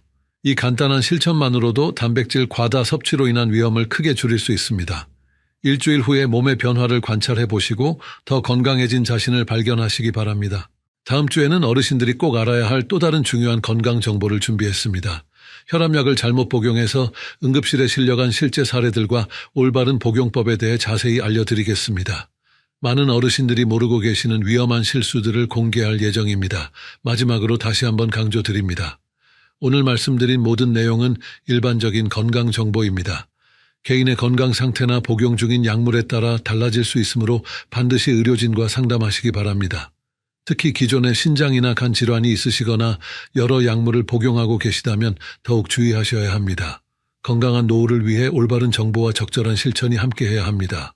안녕하세요, 여러분. 오늘은 많은 어르신들이 고민하시는 입냄새와 혀 백태에 대해 아주 중요한 이야기를 나누려고 합니다. 혹시 아침에 일어나서 입에서 나는 냄새 때문에 가족들 앞에서 말하기 꺼려지신 적이 있으신가요? 손자, 손녀들이 할머니, 할아버지와 가까이 있기를 피하는 것 같아 마음이 아프셨던 적은 없으신가요? 사실 이런 고민을 하시는 분들이 정말 많습니다. 대한구강보건협회의 2024년 조사에 따르면 60세 이상 어르신 10명 중 7명이 입냄새로 고민하고 있다고 합니다. 그런데 더 놀라운 사실은 이 중에서 제대로 된 치료를 받는 분들은 차에 30%도 되지 않는다는 것입니다. 왜 이렇게 많은 분들이 입냄새와 백태로 고통받으면서도 해결하지 못하고 계실까요? 많은 어르신들이 입냄새는 나이가 들면 어쩔 수 없이 생기는 것이라고 체념하십니다. 하지만 이것은 잘못된 생각입니다. 입냄새는 충분히 예방하고 치료할 수 있는 문제입니다. 단지 올바른 방법을 모르셨을 뿐입니다. 오늘 제가 들려드릴 이야기는 평생을 구강 건강 연구에 바친 한 의사가 직접 공개한 방법입니다. 이 방법을 알게 되신다면 더 이상 입냄새 때문에 사람들과 대화하기를 꺼리지 않으셔도 됩니다. 혀에 하얗게 낀 백태도 깨끗하게 사라집니다. 무엇보다 집에서 간단하게 실천할 수 있는 방법이라 어르신들도 쉽게 따라하실 수 있습니다. 특히 오늘 소개해드릴 첫 번째 방법은 정말 놀라운 효과가 있습니다. 평소 사용하시는 치약에 단 한 방울만 넣으면 되는 간단한 방법인데 이것만으로도 입냄새가 확연히 줄어듭니다. 이미 많은 분들이 이 방법으로 새로운 삶을 찾으셨습니다. 이 내용은 의학적 조언을 대체하는 것이 아니며 개인의 건강 상태에 따라 효과가 다를 수 있습니다. 심각한 구강 질환이 의심되시면 반드시 치과 전문의와 상담하시기 바랍니다. 제가 처음 이 방법을 알게 된 것은 78세 김영순 할머니의 사연을 통해서였습니다. 김 할머니는 오랜 세월 입냄새로 고통받으셨습니다. 처음에는 나이가 들면 으레 그런가 보다 하고 넘기셨대요. 하지만 점점 증상이 심해지면서 일상생활에 큰 지장을 받기 시작했습니다. 김 할머니의 아침은 항상 우울했습니다. 일어나자마자 입안에서 느껴지는 텁텁한 맛과 냄새 때문이었죠. 양치질을 3번, 4번 해도 한두 시간이 지나면 다시 냄새가 났습니다. 혀를 거울에 비춰보면 하얗게 낀 것들이 잔뜩 있었습니다. 칫솔로 혀를 닦아도 잘 없어지지 않았고 오히려 구역질만 났습니다. 가장 힘든 것은 사람들과의 관계였습니다. 복지관에서 친구들과 이야기를 나눌 때면 자꾸 뒤로 물러서게 되었습니다. 상대방이 인상을 찌푸리지 않을까 노심초사했죠. 손자들이 놀러와도 뽀뽀하는 것을 피했습니다. 어린 손자가 할머니 입에서 이상한 냄새가 난다고 말했던 날은 정말 가슴이 찢어지는 것 같았대요. 김 할머니는 여러 방법을 시도해 보셨습니다. 비싼 구강 청결제도 써보고 백태 제거기도 사용해봤습니다. 하지만 효과는 일시적이었고 근본적인 해결책이 되지 못했습니다. 치과에 가서 스케일링도 받아봤지만 며칠 지나면 다시 원래대로 돌아왔습니다. 병원비도 만만치 않았습니다. 한번 치과에 갈 때마다 10만 원 이상이 들었고 특별한 치료를 받으려면 더 많은 비용이 필요했습니다. 연금으로 생활하시는 김 할머니에게는 큰 부담이었죠. 그래서 점점 치과 가는 것도 미루게 되었습니다. 그러던 어느 날 김 할머니는 복지관에서 만난 친구로부터 놀라운 이야기를 들었습니다. 그 친구도 입냄새로 고생했는데 어떤 의사 선생님이 알려준 방법으로 완전히 해결했다는 것이었습니다. 처음에는 반신반의했지만 워낙 간단한 방법이라 한번 시도해보기로 했습니다. 그 친구가 알려준 방법은 정말 간단했습니다. 집에서 쉽게 구할 수 있는 것들을 활용하는 방법이었죠. 비용도 거의 들지 않았습니다. 김 할머니는 그날부터 바로 실천에 옮겼습니다. 놀랍게도 일주일 만에 변화가 나타나기 시작했습니다. 아침에 일어났을 때 입안이 예전처럼 텁텁하지 않았습니다. 혀의 백태도 조금씩 줄어들기 시작했죠. 2주일이 지나자 더 확실한 변화가 나타났습니다. 양치질 후에 상쾌한 느낌이 오래 지속되었고 입안이 건조한 느낌도 많이 줄었습니다. 한 달이 지나자 김 할머니는 완전히 다른 사람이 되었습니다. 이제는 사람들과 가까이에서 대화하는 것이 두렵지 않았습니다. 복지관 친구들도 김 할머니가 밝아졌다고 말했습니다. 무엇보다 기뻤던 것은 손자들이 다시 할머니와 친하게 지내기 시작했다는 것입니다. 김 할머니의 성공 사례가 알려지자 복지관의 다른 어르신들도 이 방법을 따라하기 시작했습니다.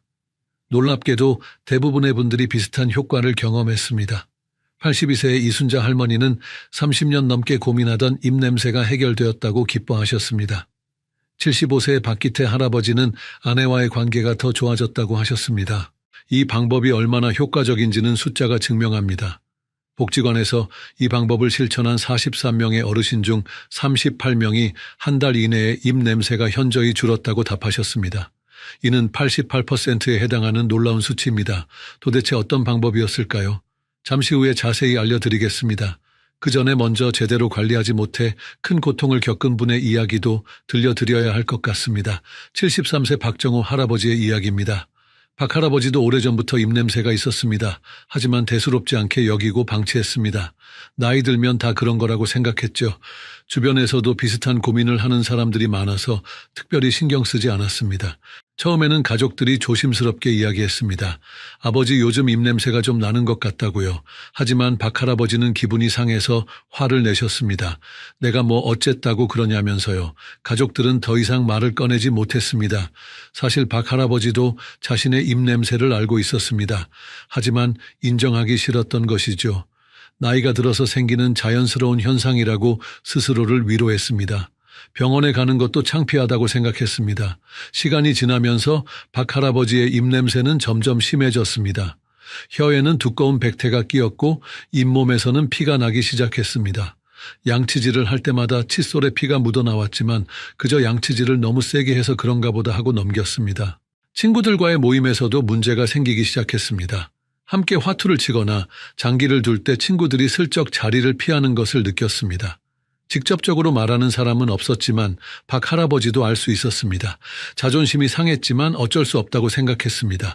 어느 날 박할아버지는 갑자기 이가 흔들리는 것을 느꼈습니다. 처음에는 한두 개였는데 점점 더 많은 이가 흔들리기 시작했습니다. 음식을 씹을 때마다 통증이 있었고 찬물을 마시면 이가 시렸습니다. 더 이상 참을 수 없어서 치과에 갔습니다. 치과에서 받은 진단은 충격적이었습니다. 심각한 치주염으로 인해 잇몸뼈가 많이 녹아 있었고 여러 개의 이를 뽑아야 한다고 했습니다. 의사 선생님은 왜 이렇게 될 때까지 방치했냐고 안타까워했습니다. 조금만 일찍 왔어도 이렇게까지 되지 않았을 텐데 말입니다. 박할아버지는 큰 충격을 받았습니다. 단순한 입냄새라고 생각했던 것이 이렇게 큰 문제로 발전할 줄은 몰랐던 것입니다. 결국 6개의 이를 뽑아야 했고 비싼 임플란트를 해야 했습니다. 치료비만 800만 원이 넘게 들었습니다. 치료 과정도 힘들었습니다. 이를 뽑고 나서는 제대로 음식을 씹을 수 없어서 죽만 먹어야 했습니다. 임플란트 수술 후에도 몇 개월 동안 조심해야 했습니다. 딱딱한 음식은 먹을 수 없었고 좋아하던 오징어나 쥐포 같은 것들은 꿈도 꿀 수 없었습니다. 더 안타까운 것은 이를 뽑은 후에도 입냄새가 완전히 사라지지 않았다는 것입니다. 의사 선생님은 너무 오래 방치해서 구강 내 세균들이 깊숙이 자리 잡았다고 설명했습니다. 이제는 평생 관리를 해야 한다고 했죠. 3개월에 한 번씩 병원에 가서 검진을 받아야 했고 특별한 구강 관리 제품들을 사용해야 했습니다. 박 할아버지는 후회했습니다. 처음 가족들이 이야기했을 때 귀담아 들었더라면 이런 일은 없었을 텐데 말입니다. 지금은 매일 복잡한 구강 관리를 해야 하고 정기적으로 병원에 다녀야 합니다. 무엇보다 잃어버린 치아는 되돌릴 수 없었습니다. 임플란트를 했지만 자연 치아만큼 편하지는 않았습니다. 이 두 사례를 통해 우리가 배울 수 있는 것은 무엇일까요? 입냄새와 백태는 단순한 불편함이 아니라 우리 몸이 보내는 중요한 신호라는 것입니다. 제때 관리하면 간단하게 해결할 수 있지만 방치하면 큰 문제로 발전할 수 있습니다. 특히 어르신들의 경우 면역력이 약해져 있기 때문에 더욱 주의해야 합니다. 젊은 사람들은 어느 정도 방치해도 큰 문제가 없을 수 있지만 어르신들은 작은 염증도 빠르게 퍼질 수 있습니다. 그래서 조기에 발견하고 관리하는 것이 무엇보다 중요합니다. 자, 이제 본격적으로 입냄새와 백태가 왜 생기는지 알아보겠습니다. 많은 분들이 입냄새는 위장이 나빠서 생긴다고 생각하십니다. 물론 위장 문제도 원인이 될 수 있지만 실제로는 구강 내 문제가 80% 이상을 차지합니다. 우리 입안에는 수백 종류의 세균이 살고 있습니다. 이 세균들은 음식물 찌꺼기를 먹고 살면서 황화합물이라는 냄새나는 물질을 만들어냅니다. 특히 혀의 뒤쪽 부분은 세균이 살기 좋은 환경입니다. 혀의 표면이 울퉁불퉁해서 음식물과 죽은 세포들이 쉽게 끼기 때문입니다. 정상적인 상태에서는 침이 이런 세균들을 씻어내는 역할을 합니다. 침에는 항균 성분이 들어있어서 나쁜 세균의 증식을 억제합니다. 하지만 나이가 들면 침의 분비량이 줄어들고 항균 성분도 감소합니다. 그래서 세균이 더 쉽게 번식하게 되는 것입니다. 나이가 들수록 입냄새가 심해지는 이유가 여러 가지 있습니다. 첫째로 침의 분비량이 줄어듭니다. 젊을 때보다 40에서 50%까지 감소할 수 있습니다. 침은 입안을 깨끗하게 씻어주는 역할을 하는데 나이가 들면 침샘의 기능이 떨어집니다. 둘째로 약물 복용이 늘어납니다. 혈압약이나 당뇨약 같은 약들이 구강 건조를 일으킬 수 있습니다. 우울증 약이나 알레르기 약도 마찬가지입니다. 여러 가지 약을 동시에 복용하면 구강 건조가 더 심해질 수 있습니다. 셋째로 치아와 잇몸 상태가 나빠집니다. 충치나 잇몸병이 있으면 그곳에 세균이 더 많이 번식합니다.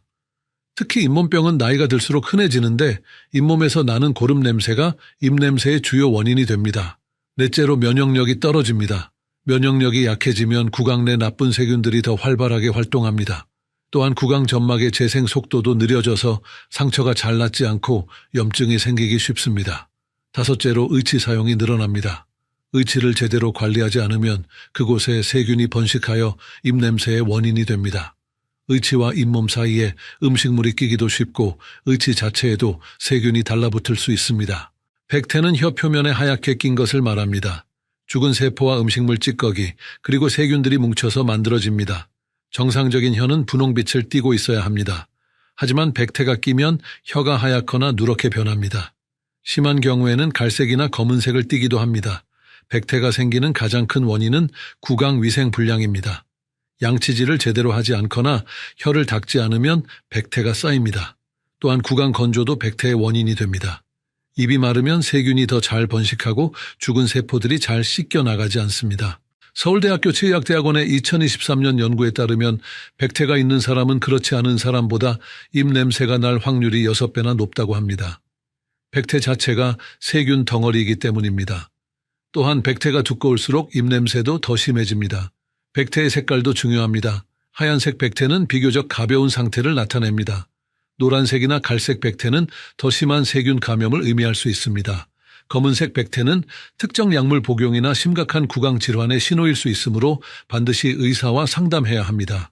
특히 당뇨병이나 고혈압 같은 만성 질환이 있는 어르신들은 더 주의해야 합니다. 이런 질환들이 구강 건강에도 영향을 미치기 때문입니다. 당뇨병이 있으면 구강이 더 건조해지고 상처도 잘 낫지 않습니다. 혈당이 높으면 침에도 당분이 많아져서 세균이 더 잘 자랍니다. 고혈압약 중에는 입을 마르게 하는 부작용이 있는 것들도 있습니다. 이뇨제 계열의 약들이 특히 그렇습니다. 또한 일부 혈압약은 잇몸을 붓게 만들기도 합니다. 부은 잇몸에는 세균이 더 쉽게 번식할 수 있습니다. 자, 이제 여러분이 기다리시던 해결책을 알려드리겠습니다. 의사가 공개한 3가지 비법은 정말 간단하면서도 효과적입니다. 이 방법들은 수많은 연구와 임상 경험을 통해 검증된 것들입니다. 첫 번째 비법은 바로 치약에 한 가지를 더하는 것입니다. 그것은 바로 티트리 오일입니다. 티트리 오일은 호주에서 자라는 티트리라는 나무에서 추출한 천연 오일입니다. 호주 원주민들은 수천 년 전부터 이 오일을 약으로 사용해 왔습니다. 티트리 오일은 강력한 항균 작용을 가지고 있습니다. 특히 구강 내 나쁜 세균을 없애는데 탁월한 효과가 있습니다. 또한 한겸 작용도 있어서 잇몸 염증을 줄이는 데도 도움이 됩니다. 무엇보다 천연 성분이라 부작용이 거의 없습니다.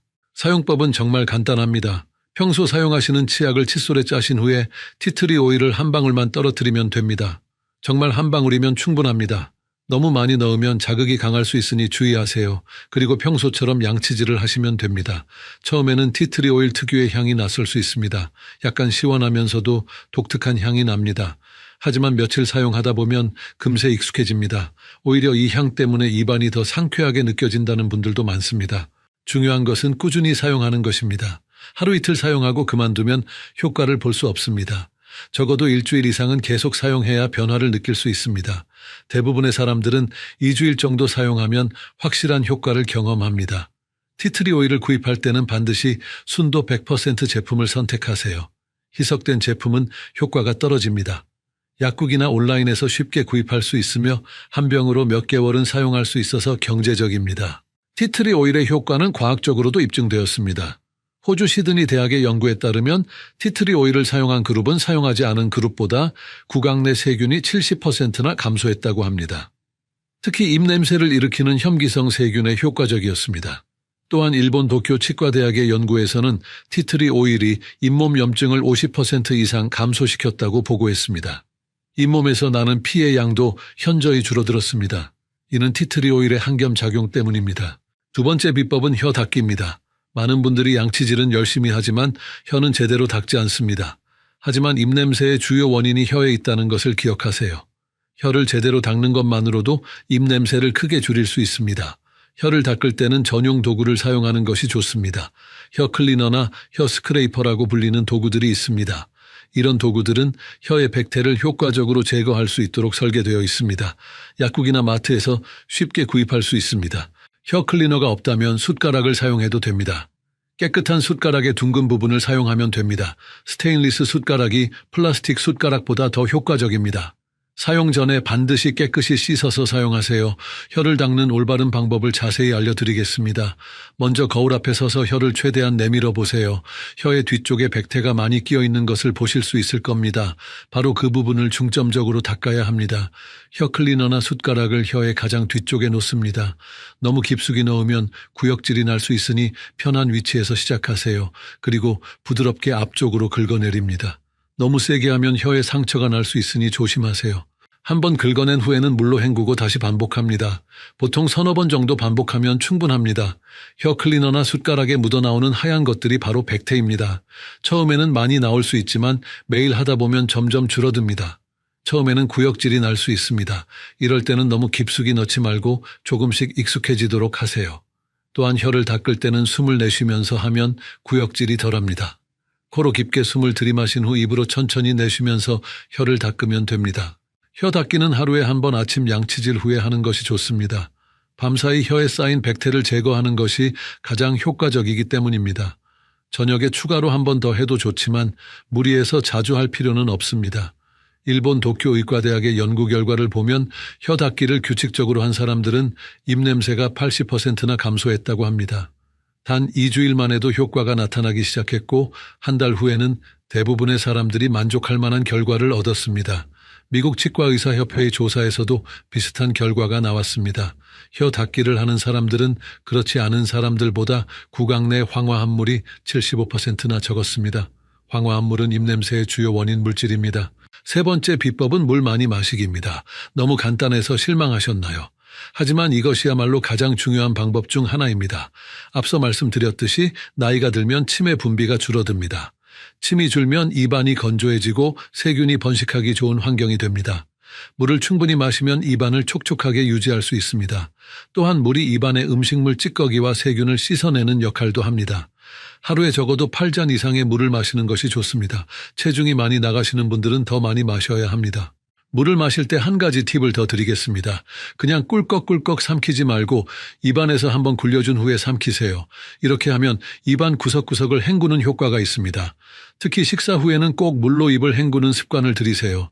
또한 아침에 일어나자마자 물 한 잔을 마시는 것도 좋습니다. 밤사이 입안에서 번식한 세균들을 씻어낼 수 있기 때문입니다. 미지근한 물이 찬물보다 더 효과적입니다. 너무 뜨거운 물은 구강 점막을 자극할 수 있으니 피하세요. 물을 마시기 어려우신 분들은 차를 마셔도 좋습니다. 녹차나 허브차 같은 것들이 도움이 됩니다.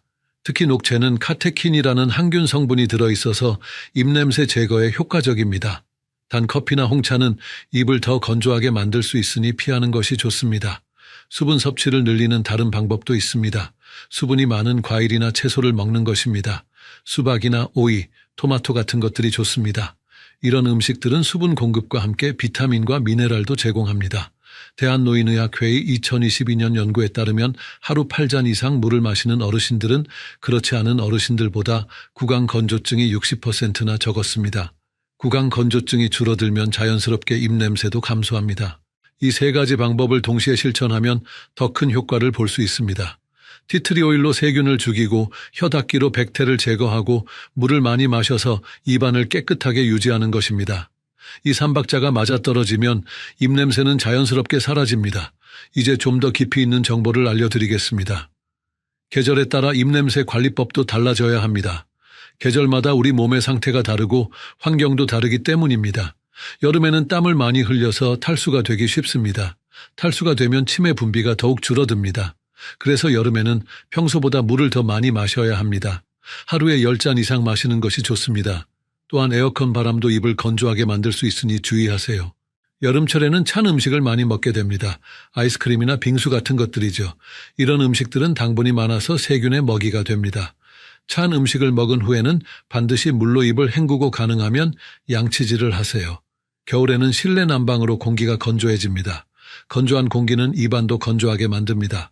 가습기를 사용하거나 젖은 수건을 걸어두는 것이 도움이 됩니다. 실내 습도를 40에서 60%로 유지하는 것이 좋습니다. 겨울철에는 따뜻한 차를 자주 마시는 것도 좋습니다. 생강차나 유자차 같은 것들이 좋습니다. 이런 차들은 몸을 따뜻하게 해주면서 동시에 수분도 공급합니다.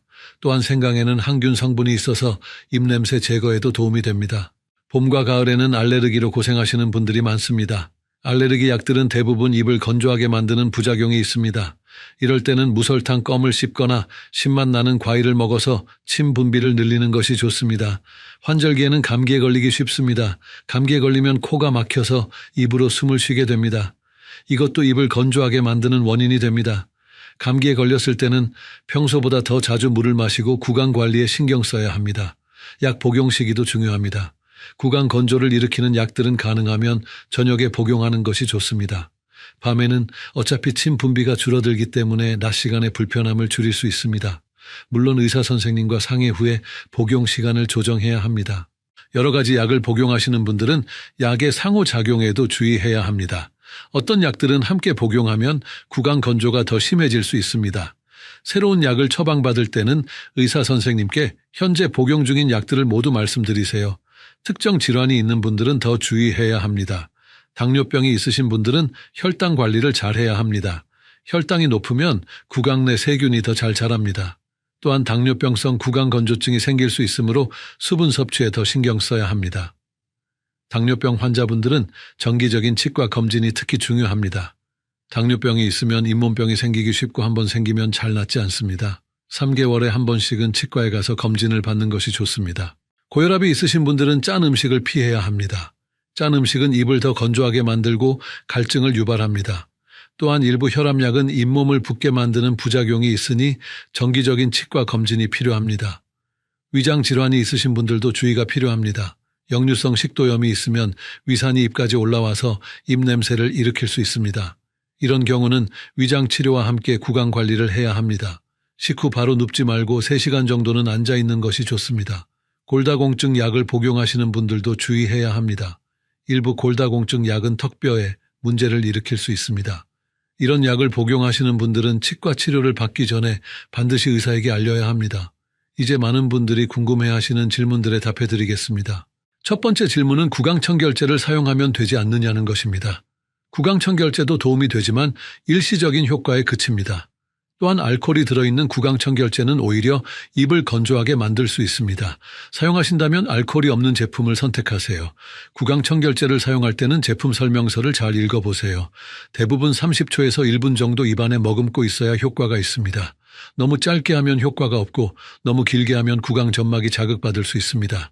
두 번째 질문은 껌을 씹으면 입냄새가 없어지느냐는 것입니다. 무설탕 껌은 침 분비를 늘려서 도움이 됩니다.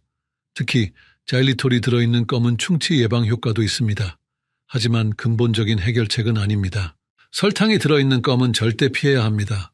설탕은 세균의 먹이가 되어 오히려 입냄새를 악화시킬 수 있습니다. 또한 틀니를 사용하시는 분들은 껌이 틀니에 달라붙을 수 있으니 주의하세요.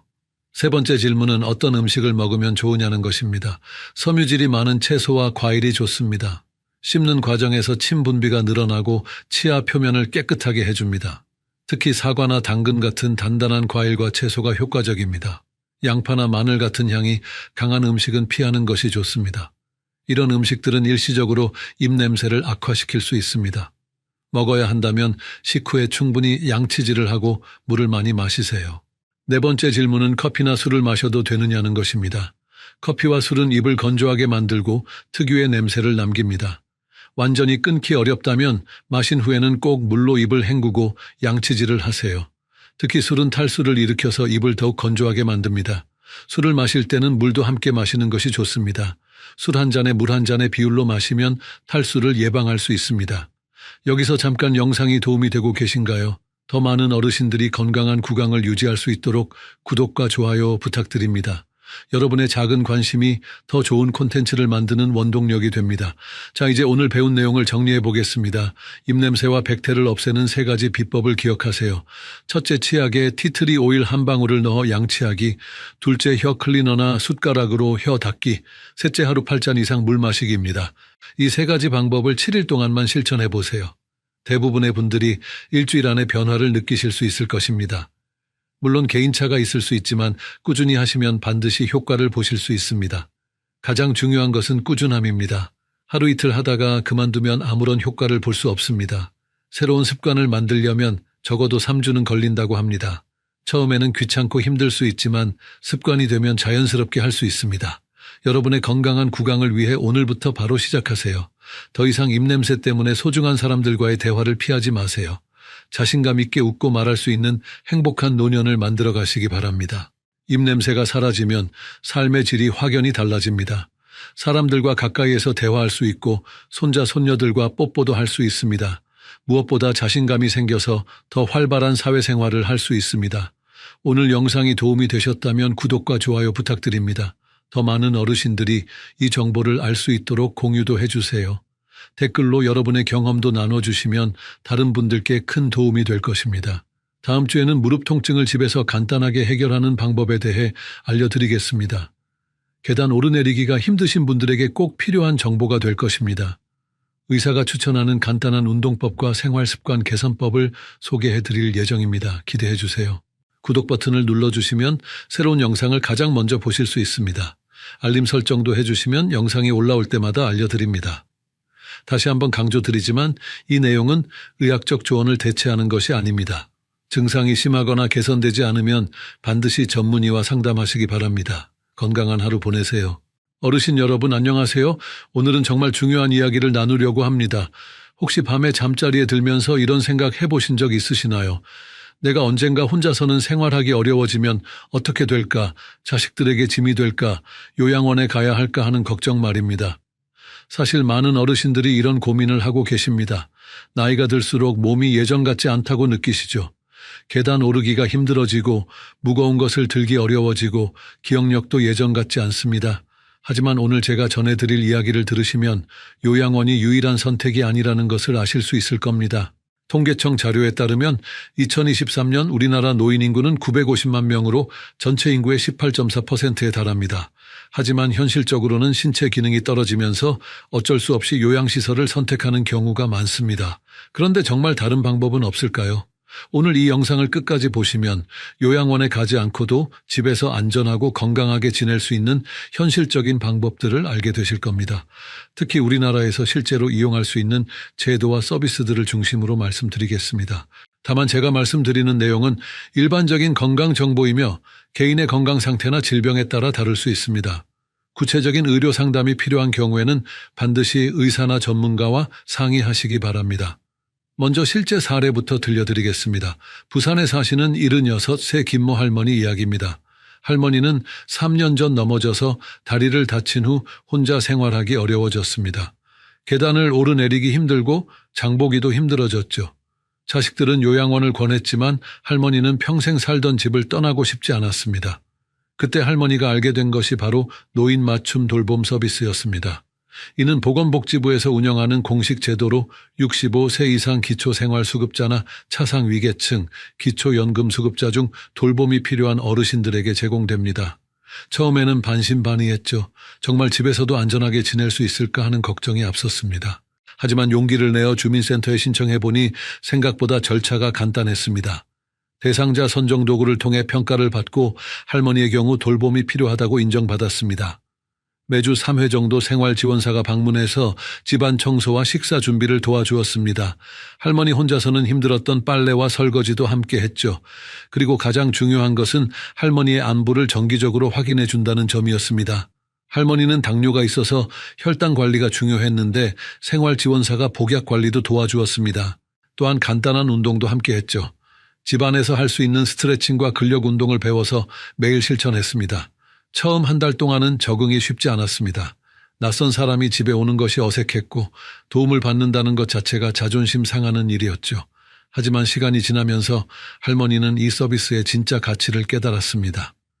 요양원에 간 친구들과 달리 할머니는 여전히 자신의 공간에서 자신만의 리듬으로 생활할 수 있었습니다.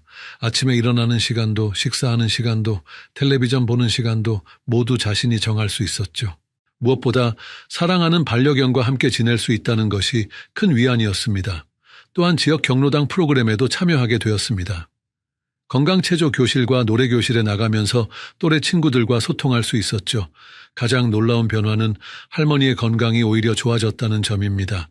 요양원에 가야 한다고 생각할 때는 우울하고 의욕이 없었는데 집에서 적절한 도움을 받으며 생활하니 활력이 돌아왔습니다. 규칙적인 운동과 균형 잡힌 식사, 그리고 무엇보다 정신적 안정감이 건강 회복에 큰 도움이 되었죠. 이제 3년이 지난 현재 김 할머니는 여전히 자신의 집에서 건강하게 지내고 계십니다. 서비스 이용 비용도 소득 수준에 따라 차등 적용되어 부담이 크지 않았습니다. 할머니의 이야기는 단순히 개인적인 성공 사례가 아닙니다. 올바른 제도를 활용하면 집에서도 충분히 안전하고 건강하게 지낼 수 있다는 것을 보여주는 중요한 증거입니다. 하지만 안타깝게도 모든 분이 김 할머니처럼 좋은 결과를 얻는 것은 아닙니다. 잘못된 선택으로 인해 더 큰 어려움을 겪는 경우도 많습니다. 서울에 사시던 72세 박모 할아버지의 이야기를 들려드리겠습니다. 박 할아버지는 혼자 사시면서 점점 몸이 불편해지는 것을 느꼈지만 아무에게도 도움을 요청하지 않으셨습니다. 자식들에게 걱정을 끼치고 싶지 않다는 마음이 컸죠. 또한 공적 서비스에 대해 잘 알지 못했고 신청 절차가 복잡할 것이라고 생각했습니다. 할아버지는 무릎 관절염이 심해져서 걷기가 힘들어졌는데도 병원에 가지 않으셨습니다. 약국에서 파는 진통제로만 버티려고 했죠. 또한 식사도 제대로 하지 않았습니다. 요리하기가 힘들어서 라면이나 빵으로만 끼니를 때우는 날이 많았습니다. 가장 큰 문제는 약 복용 관리였습니다. 할아버지는 고혈압과 당뇨약을 복용해야 했는데 기억력이 떨어지면서 약을 제대로 챙겨 먹지 못했습니다. 때로는 약을 2번 먹기도 하고 때로는 하루 종일 빼먹기도 했죠. 이런 상황이 계속되면서 할아버지의 건강은 급격히 악화되었습니다. 혈당 조절이 안 되고 혈압도 불안정해졌습니다. 근육량도 줄어들어서 더욱 움직이기 어려워졌죠. 그러다가 결국 혼자 계시던 중에 쓰러지셨습니다. 다행히 이웃분이 발견해서 병원으로 옮겨졌지만 그때는 이미 상태가 많이 악화된 후였습니다. 의사는 당뇨 합병증이 진행되었고 근육 위축도 심각한 수준이라고 했습니다. 무엇보다 영양실조 상태여서 면역력이 크게 떨어져 있었죠. 병원에서 치료를 받은 후 할아버지는 결국 요양원에 입원하게 되었습니다. 하지만 이미 건강이 많이 나빠진 상태였기 때문에 회복이 쉽지 않았습니다. 만약 조금 더 일찍 노인 맞춤 돌봄 서비스나 장기요양보험 서비스를 신청했다면 이런 일은 일어나지 않았을 것입니다. 박 할아버지의 사례에서 우리가 배울 수 있는 것은 무엇일까요? 혼자서 모든 것을 해결하려고 하는 것이 오히려 더 큰 위험을 초래할 수 있다는 점입니다. 적절한 시기에 적절한 도움을 받는 것이 얼마나 중요한지 알 수 있죠. 또 다른 사례도